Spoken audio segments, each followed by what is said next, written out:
అందరికీ నమస్కారం అండి. మనలో గల ఒక అమాయకత్వాన్ని వివరిస్తాను. మనం ఉన్న గ్రామంలో ఒక మతాధిపతో లేక పండితుడనేవాడో లేక గురువు అనేవాడో ఉంటాడు కదా.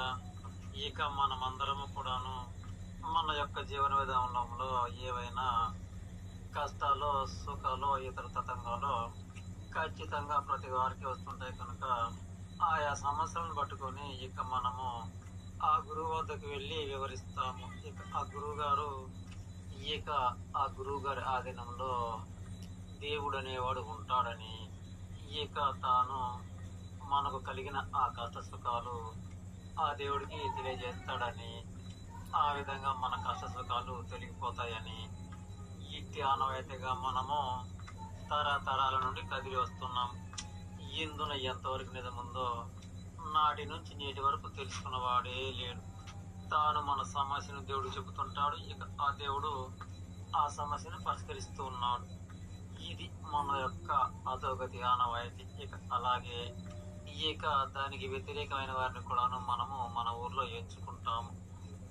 అది ఎలా అంటే, విధి విధానం ప్రకారంగా మన కుటుంబాలలో చీకటి అనేది, వెలుగు అనేది నిత్యం ఎలా సాగిపోతుందో, అలాగే కష్ట సుఖాలు కూడా అలాగే వచ్చిపోతుంటాయి అనే నిజాన్ని తెలుసుకోలేక మనకు ఎదురవుతున్న కష్టాలకు కారణం మన ఊర్లోనే ఒక చెడ్డవాడు ఉన్నాడు.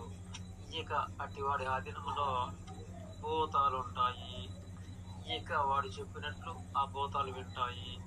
వాడు ఖచ్చితంగా ఆ భూతాలకు ఏదో చెప్పి మన కుటుంబం వైపుకు పంపించాడు.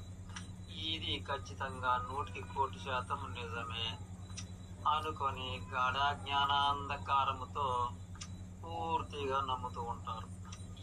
పక్కవారు కూడాను, బంధుమిత్రులు కూడాను ఈ విధానానికే తందాన కొడుతూ ఉంటారు. నిజంగానే వాడే మన కుటుంబాలకు దయ్యాలను, సైతాలను, భూతాలను తయారు చేసి పంపించాడు. అందుకే అవి మనను ఇలా బాధలు పెడుతున్నాయి. పాపం ఈ విధంగా ఊళ్ళో ఇల్లు కానీ, అడవిలో పొలం కానీ, ఒంట్లో బలం కానీ, ఇంట్లో డబ్బు కానీ, కొండలో కూడు కానీ, ఊళ్ళో కులం కానీ, ఇలా ఎటువంటి అండయు లేని వాటిని పట్టుకొని వీడి ఆధీనంలో ఖచ్చితంగా పోతానున్నాయి. వీడే ఊళ్ళో చాలా మందిని అల్లకల్లోలం చేస్తున్నాడు.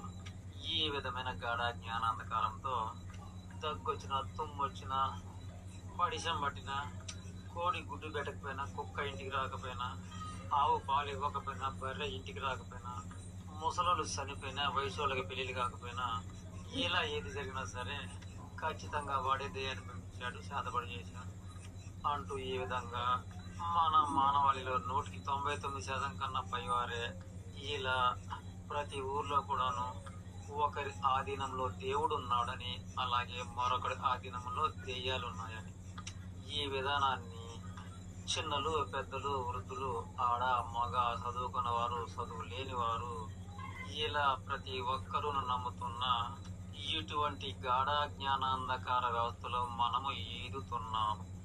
ఓ అమాయక మానవులారా, ఎవడి ఆధీనంలోనూ దేవుడుండడు, ఎవడి ఆధీనంలోనూ భూతముండదు.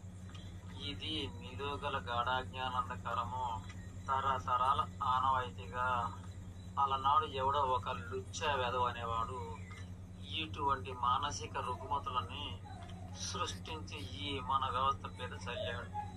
ఇది చాలా గాఢ జ్ఞానాంధకార అమాయకత్వము. మీ గురు ఆధీనంలో దేవుడు ఉన్నాడు అనుకోవడం అనేది గాఢ జ్ఞానాంధకారము. మానవుల ఆధీనంలో దేవుడు ఉండడు.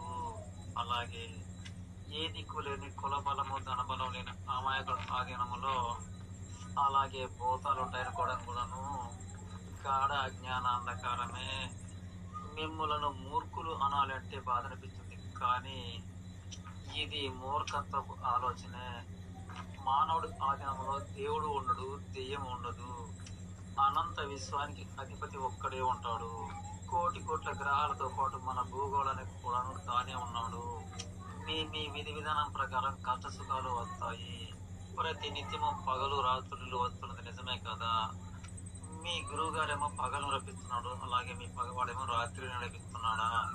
సూర్యుని, చంద్రుడిని, చుక్కలను, మేఘాలను, గాలి ద్వారా చెట్లను కదించడము, నీటి ద్వారా వాగులు పారించడము, అలాగే జీవజాతులను వృక్షజాతులను పుట్టించడము, వాటి యొక్క ఆయుకాలం సంపూర్ణమైన తర్వాత తిరిగి మరలా సృష్టిలో కల్పించడము, ఇదంతా కూడా ఏ మానవుడి ఆధీనంలో ఉండదు. అలాగే ఏ మతం ఆధీనంలోనూ ఉండబోదు. ఇదంతా కూడా అనంత విశ్వదాత ఆధీనంలోనే తూచ తప్పకుండా నడుస్తూ ఉంటుంది. అలా కాక నీతోటి మానవులలో ఒకరి ఆధీనంలో దేవుడు ఉంటాడని, ఒకరి ఆధీనంలో భూతం ఉంటుందని, ఇటువంటి గాఢ అజ్ఞానాంధకారమైనది ఇకనైనా మానండి. చెప్పడం మా ధర్మం, వినకుంటే మీ కర్మం. సర్వే జనా సుఖినో భవంతు. సమస్త సన్మంగళాన్ని సంతు.